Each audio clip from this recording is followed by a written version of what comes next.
think what's happening is people are having experiences, and this is so major when you consider that an experience, one simple experience in an individual's life, can change the course of their life. I mean, they have one supernatural experience, and it can change everything.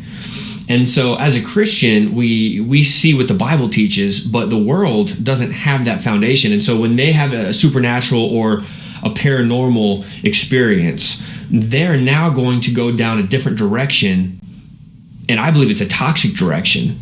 So much that people are having these experiences and they're wanting to get answers, and so they're getting the wrong answers from the wrong people, and they're now wanting to communicate with said entities. You know, the UFOs. I heard a story just the other day. A dear friend of mine had a family member living in Hawaii, and his whole religion was not anything written in a book.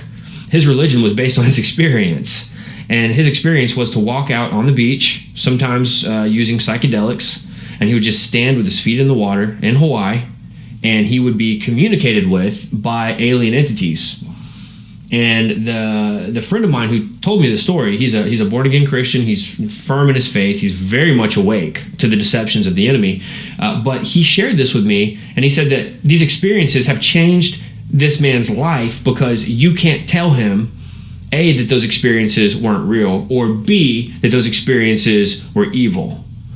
This is what's happening in the church today with the hyper-charismatic movement. They are having experiences, and they're told that this is the Holy Spirit. Wow. Well, what do you think it is?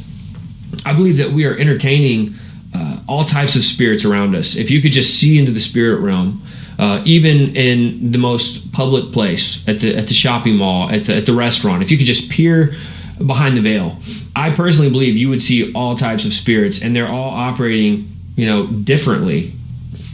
A familiar spirit is familiar with the person that it's going after. They know where you eat, where you sleep, where you live. And as a Christian, those familiar spirits are going to want to come towards you and to tempt you where they can.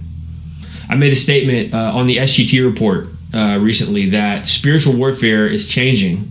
It looks different now than it might have looked 50 years ago. Absolutely. And it even changes in my life. From my first year of being a Christian, the attacks were different. They looked different. The demons were hitting me at a different place than they're trying to hit me now, having been walking with the Lord since I was 21. I'm almost 37 now.